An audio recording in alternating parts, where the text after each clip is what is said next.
Hello! I'm Bella, or Isabel. I know most of you guys. So today we are going to be doing the intro to disabilities. And so today is learning disabilities. So disclaimer, we are not professionals. We cannot diagnose. All we can do is teach the experience of the students, what they're thinking and felt. So some of them at a glance, there is special learning disabilities, which is also called SLD, which is where people have a specific learning challenge, whether it is dyslexia, dyscalculia, dysgraphia, and this affects their reading, writing, listening, speaking, expressing themselves, and ability to do math. So basic stuff that you learn in math, in teaching and learn. So some others are other health impairments, which is a category that covers the strength and energy and alertness of someone, which can be attention and executive function, or ADHD. We also have autism spectrum disorder, or ASD, which can affect them socially, in communications, or physically. We also have emotional disturbances, which is what you think of whenever you think of normal disabilities or disorders. Anxiety, bipolar, OCD, which is obsessive compulsive disorder, or depression. There is also a language or speech impairment, which makes their speech or language have difficulties with that. That can be trouble understanding or expressing themselves, Tourette's, stuttering. There's also visual impairment, which is where they have eyesight problems that can't be corrected by eyewear, whether it is being partially blind, being completely blind, or something like that. Then there is hearing impairment, where they have hearing loss, whether it is language processing or auditory processing, also being deaf. And then we have a category that is deaf and blind, where being just deaf or just blind teaching accommodations wouldn't help with this, because they have severe hearing loss and vision loss. And some others, there we go. Orthopedic impairment, which can be called, an example of that is cerebral palsy, let's see if I can speak, which is lack of function in their body. Also intellectual disability, where they have a below average intellectual ability, which can come out as poor self-care, poor communications, social skills, or Down syndrome. And our last two is traumatic brain injury, because after they've had an accident or physical force of a traumatic brain injury, that can change their personality, how they interact with others, how they learn different. And then we have multiple disabilities, because someone who has multiple of these has to have different accommodations than the one with just one. Okay. So some stereotypes that are commonly associated with these are that the person's just lazy, or that they're stupid, or that they don't know how to work independently, or that all of the learning disabilities are the same. So you can treat them the same, you can do the same accommodations for each of them. If they just try harder, they'll be cured, they'll be fine. Or that they're faking it to get help. Okay, so that's the end of our slideshow. We will be showing some videos.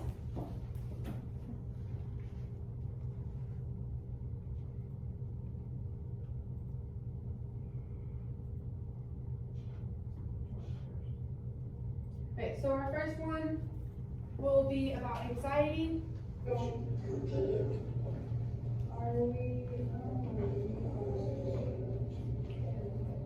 What do I do during this?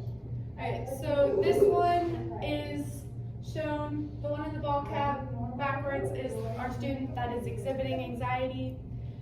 This is a combination of several different videos put together because throughout 17 minutes of videos, she never stopped exhibiting coping mechanisms. In the one before, she was shaking her leg, biting her nails. In this one, you see she pulls her hat down. Let me think. Who's the most anxious person in this? Also, crossing her arms is another coping mechanism.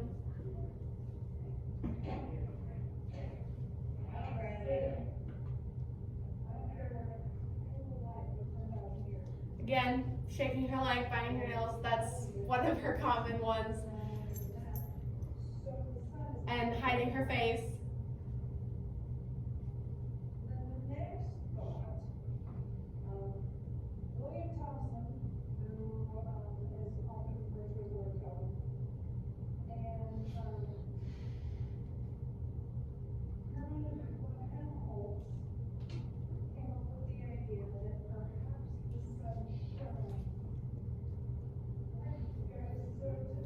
Here's another of her biting her fingers.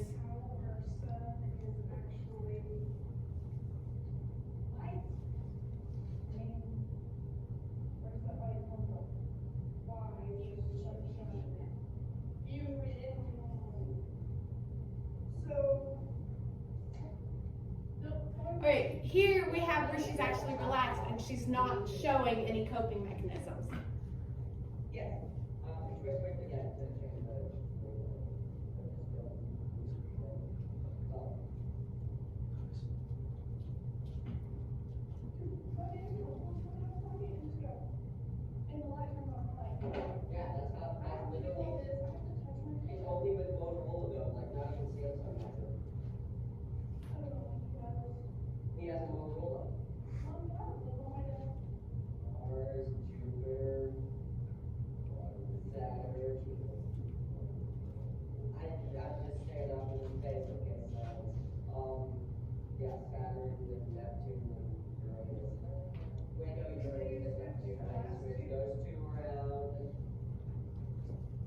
Great, so that was our anxiety one. Here's our credits. We couldn't really do exactly 1, 2, 3, 4 students because each of the different videos had us in different order. Now we have our sensory issues one.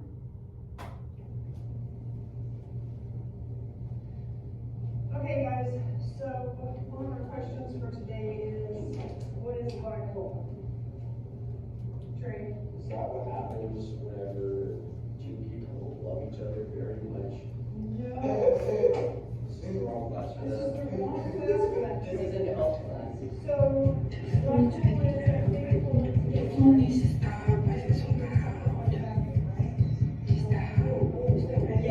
black hole is, I think, So as you can hear in this one, the student has done a voiceover for what is loud and obnoxious in their head. Each person's sensory issues affects differently. a German scientist. He was the first one to actually mathematically show that black holes are even possible. And he was the one who figured out how big a black hole will be based on its mass. Yes. Is this the guy who created the sword strawberry? You can focus on the Yes, teacher. we got Just what was being said. Strawberry is his name. And as it said there, sometimes someone with sensory issues will get easily distracted, will have trouble focusing because they can hear everything else in the classroom. Can you focus? Just on the teacher what's being said. Everybody thinks that Einstein was the guy because the black holes, no, first child is. So Einstein was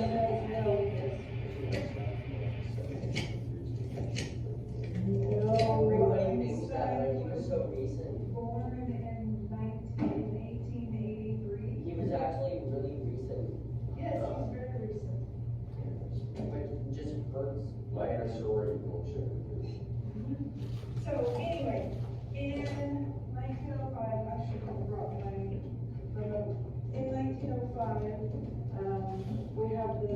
social theory of relativity, and then in the physical theory, teacher. ended up with the general theory of relativity, which expands a lot on the idea of gravity. That's what pulls things together, right?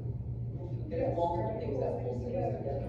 So we have two major laws for relativity. The first one, all the laws of nature are the same for everyone, everywhere, every time, every when, every space, every solar system, every galaxy. So, Yes. this is something that we can relate to every part of this us, because we talk about planets. So physics.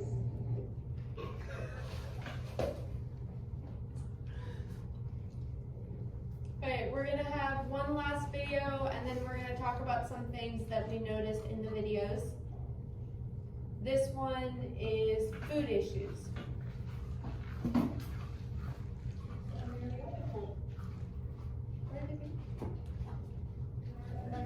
There we go. Venus is smaller than They call Venus because So, it's hot. these are gaseous, which means they are not rock. So they do have a We solid really want core, lunch, but but I they're shouldn't made out of be rock. eating much. Enough water to put Jupiter, like, What's this class gonna be like? Saturn, in that body of water, then it would float. Can we just get through this stupid class and get These food? planets also have, continue in our overview of the solar system where we're going to look at comets. What's a comet? When's this class gonna It's end? really cold, it's like a meteorite, but it's really cold, and it has. Could it please just end? And then it goes You can to go to the sun. All I can think about right now is food. Ice, mostly ice. Now, there is a lot more rock in comets than we used to think.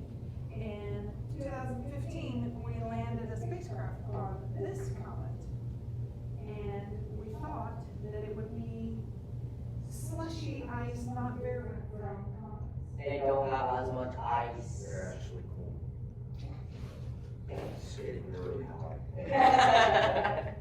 They're really rocky, or sometimes without. We will talk about, there's three major classifications of comets, and two experts will talk about those. What's the teacher next saying? week. What's going on? Distance from the sun. I'm tired. Saturn gives off more energy than what is needed. It is differentiation of the elements. I want to see lunch. What time is it? Can it just be lunchtime already? He said fusion, and then fission. It's neither of those. Yeah, fission is big bomb. Fission is big bomb. Why did I know that? It's nuclear power. We always in science start with what we know. So in astronomy, talk about the planets, what do we know? Nothing. We know that, we know elements exist, and that those are made of. Which planet do we know stuff about? Earth, Earth, why? because we live on it, but there's still stuff that we haven't done. So today we are talking about the solar system. This is our introduction to the solar system. So we're going to talk a little bit about the various different planets. Thanks, Riley. And then how we're going to go about studying them. This concept is called comparative planetology. All right, ladies. So we have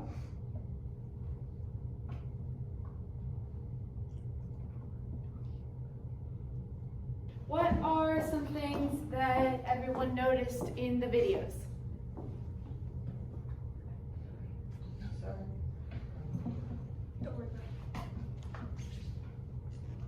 Anything anyone noticed? In the videos, what is some things that you guys noticed? In the sensory video, I don't know if it was deliberate or not, but it was very difficult to hear in various places, any voiceover or things like that, so it's difficult to discern. So if that was deliberate, it worked very well. So it was kind of deliberate, but kind of not. The volume of the video was increased to show that some noises are more pronounced than others on someone with sensory issues.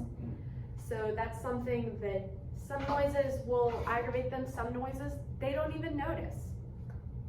Anything else?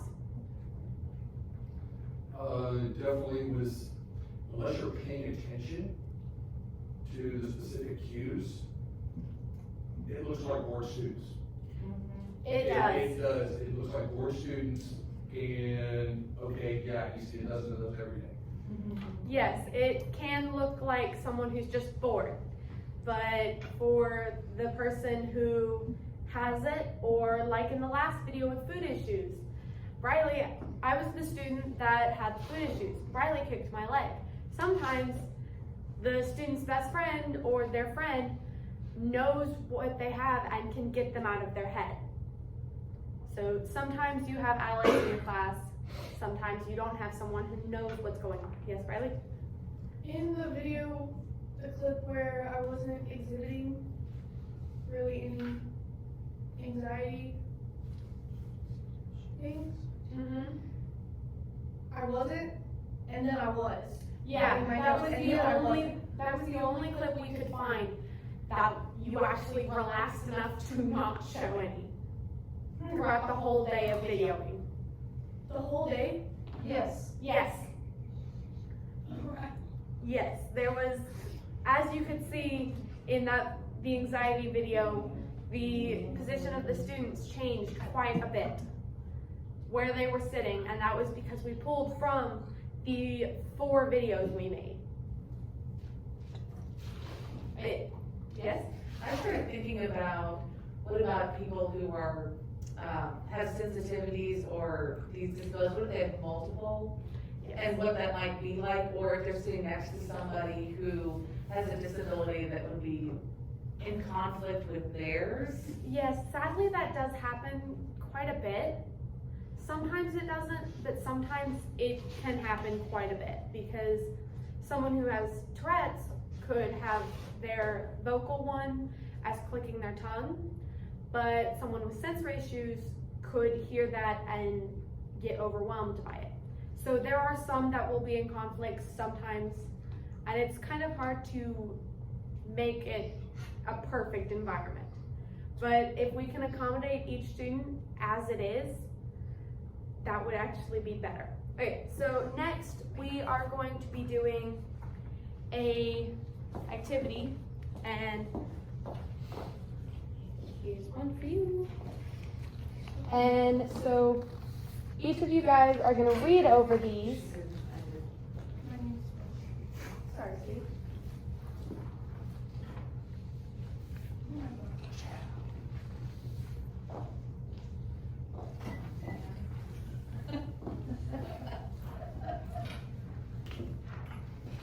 Okay. So once you have read over these, I am going to ask some questions to each of you guys.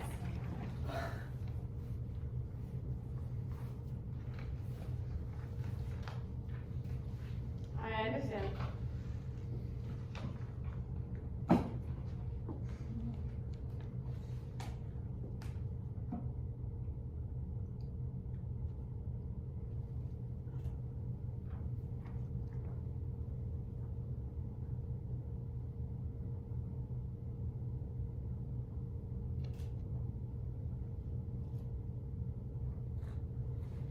Okay, so from the poem that you just read from Shel Silverstein, Falling Up, how many eels did Allison have? 25. 25, correct. Okay, now everyone look at their neighbors. See what's different about their poem. If you need to, go to the person in front of you or the person behind you. Or next to you. Didn't even know it was eels. So yours is. As you can see, some of them are dyslexic. The ones that, some of them are just normal. Or the ones that are in cursive is a tracking problem. Oh gosh, I can't. Yeah, we found that the last time we were. I didn't even know that this poem was about eels. Yes, it is about Allison Beals and her 25 eels and what she does with each one. So the one with cursive on it is a tracking problem. Yes, Gareth and I had it. so yes, Sonia had it. So the tracking, Like every word is spelled wrong. Right. that's the point. So tracking It's deliberate. is where instead of the mind seeing it as something different, like with dyslexia or dyscalculia, it is where the eye does not track smoothly across. It jumps up and drags either a letter up or below. And so therefore, I actually have that one, and each time I read, it is a different letter that is moved. So it's hard to read things that are on paper. But for me, it doesn't happen digitally. So that's where it's interesting. Okay. Yes? Does the font make a difference? I've heard that, I don't know what they call them, but like Times New Roman is not preferred, but if you use something like Arial or something like that, it's a better font and it reduces that. I've always had problems with every font on paper, but it's something with the backlight of the computer and digital that changes it, and it doesn't flip. It doesn't move around. So sans serif are the fonts Hey. that don't have the little things. What do they call those? Serifs. Serifs, okay, yeah. Right, The little now- danglies, the little extras, the little Yeah. tails. and- I'm gonna hand out For me, it's the exact. a different copy, and I don't have that many, so, Oh. but I will collect the other papers. Oh. Here are the individual. Alright. Side by side. Yes. Yes, now you have all three side by side, and on the back, it actually tells you what, an explanation of it and how it changes. So you can see what each one is and how it's different. And you saw both in the same one. Imagine being asked to read out loud. Oh, that's what I was worried Yeah. about to happen here. Yeah. Like, oh No, gosh, I can't won't make read you it. guys read out loud because out loud. Well, yeah, there's not much punctuation to allow us to read this properly. That's because it's a poem. Oh.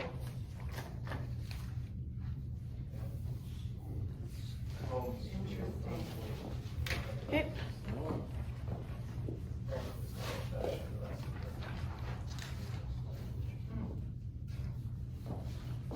On the back, there's a little bit of explanation. Yeah, on the back there's a little blurb about the thing. Once you guys are done, I can collect them. And are you okay? That's Great. And we can move on to our next activity.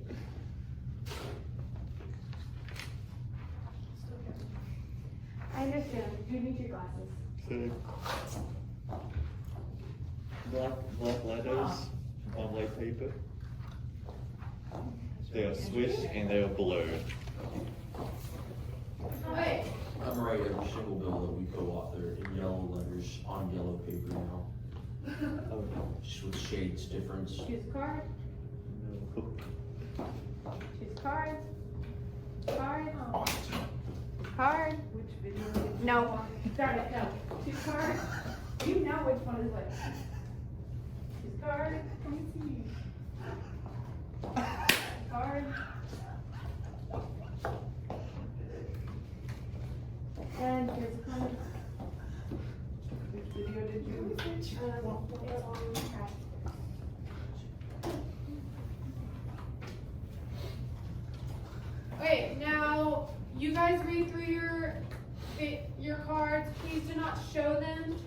to other people. So we are going to watch a 4-ish minute video, and you guys are going to exhibit the disability that is on your card. While we watch the video? Yes, while we watch the video. Okay. With Squarespace, editing and adding pieces of... We had a crash course on our partners, Operation Outbreak, and the Izabelle Lab at the Broad Institute at MIT and Harvard want to acknowledge the indigenous people native to the land we live and work on, and their traditional and ongoing relationship with this land. We encourage you to learn about the history of the place you call home through resources like native-land.ca, and by engaging with your local indigenous and aboriginal nations through the websites and resources they provide. A single virus is about 1,000th the width of a human hair, and yet they have the capacity to wreak havoc on nearly all human life on Earth. Although we saw this play out when the COVID-19 pandemic emerged in 2020, it still feels a little unbelievable. And the same big questions about infectious disease outbreaks we had before COVID-19 are as important as ever. What do pathogens actually do to us that makes us sick? Why do societies respond to outbreaks of infectious diseases the way they do? And most importantly, how can all of us help stop the next one? These are the kinds of questions we ask ourselves in what we'll collectively call outbreak science, which covers the many ways of looking at epidemics, pandemics, and really any time an infectious disease starts affecting more people than expected. I'm Party Sabetti, and welcome to Crash Course Outbreak Science. I'm a geneticist who studies pathogens, tiny foreign invaders that infect humans and cause disease.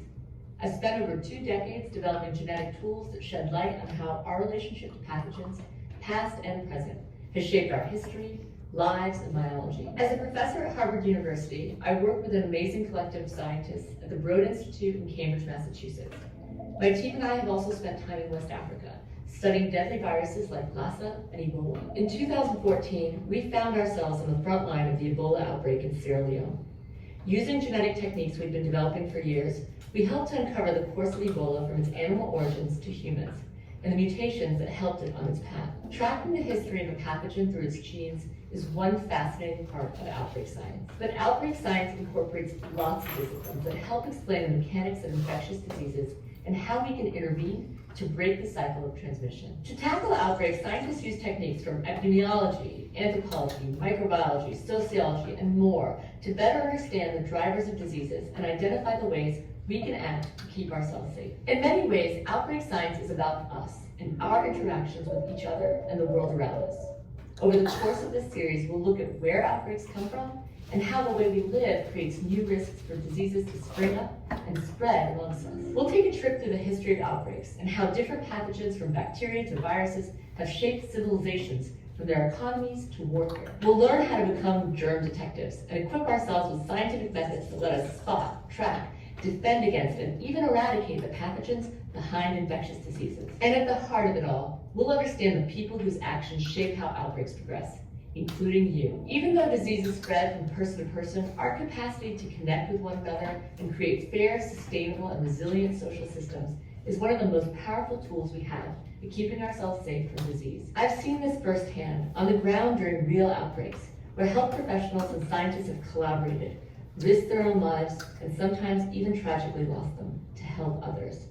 These remarkable acts of teamwork and heroism show the high stakes of outbreaks and the importance of structures that can support us in the face of future outbreaks. So we'll have whole episodes about how public health organizations, governments, and even physical infrastructure like roads and computer networks help different groups tackle and prevent outbreaks in the first place, ultimately saving lives. Because while it's easy to think this all happens automatically as part of scientific progress, in reality, systems like this come together because individuals make choices to cooperate, consider the big picture, and learn from one another. We hope you'll join us in learning about outbreak science, so that together we can go a step further in stopping outbreaks and ensure healthier futures for everyone. Thanks for watching this episode of Crash Course Outbreak Science, which was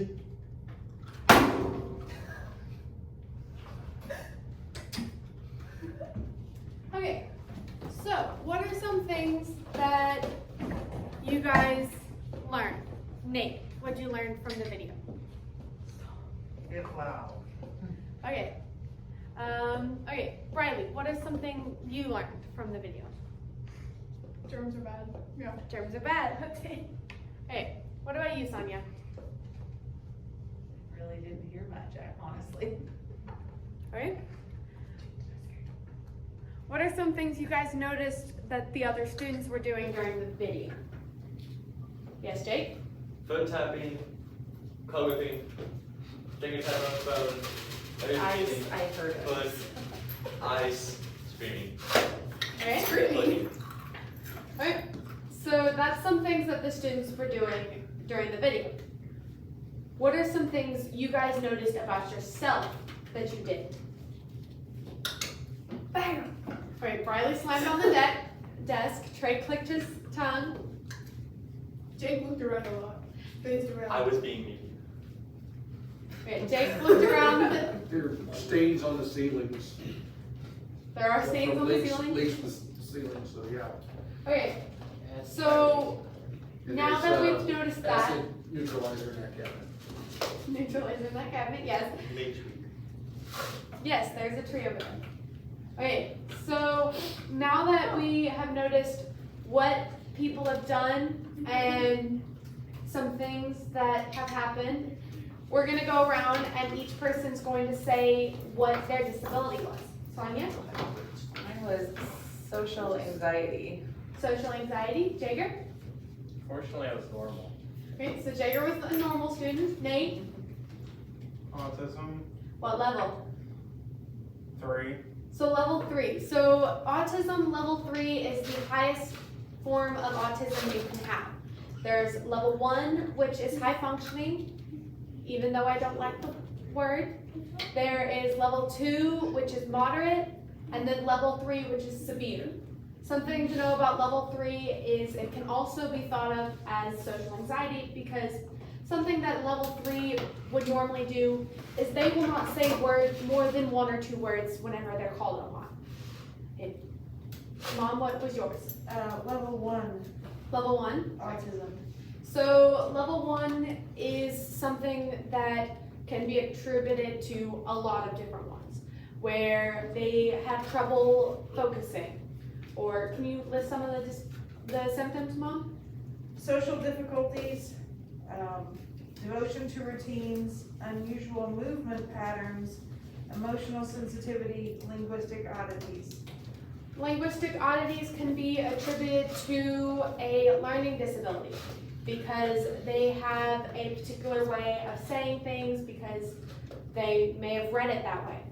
Or social, having trouble with social communication can also be thought of as social anxiety. Gareth, what was yours?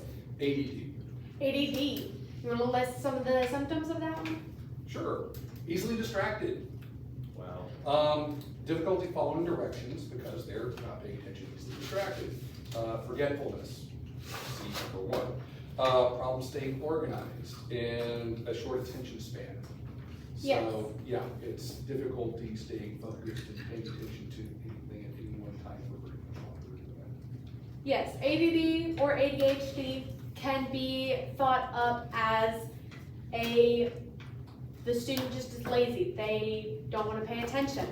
Riley, what was yours? ADHD. ADHD. So something that is ADHD compared to ADD is that ADHD has the hyper part. They have excessive talking, which is normally thought of in females. Acting without thinking. Acting without thinking. However, the ADD part does not have the hyperactive part of ADHD. Trey, what was yours? Tourette's. Tourette's. Yeah, so, you physical features in the facial, you might bite your lip. Vocal, you might repeat a sound, a phrase, or a word.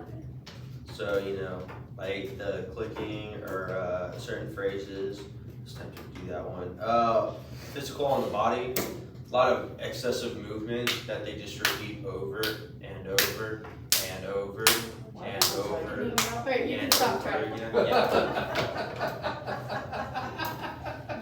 Nate, who has Tourette's, says, why wasn't I given that one?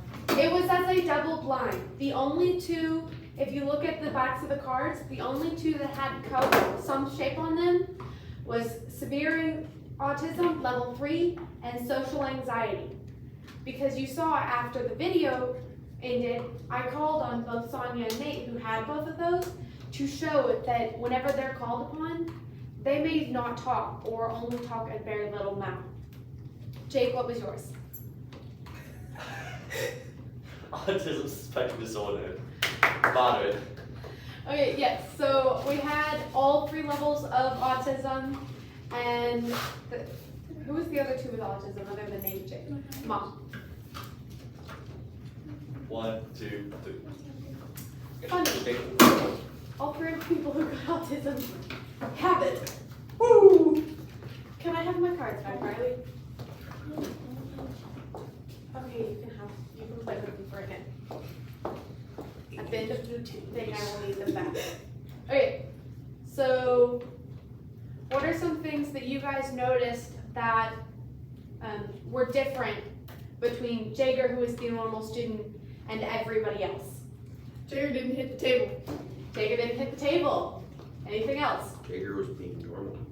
Jager was being normal. Neurotypical. He was calm. He was calm, or as Bradley said, neurotypical, which is he doesn't have a disability or a disorder or any of those. And unlike in our activity and experiment right now, Jager was the minority as the normal student, which normally isn't the case. Normally there is a lot of more students in this classroom, enough to fill all the chairs, and we have about half, or 60%, are normal students. That shows how much that disabilities are actually in a classroom. Any questions?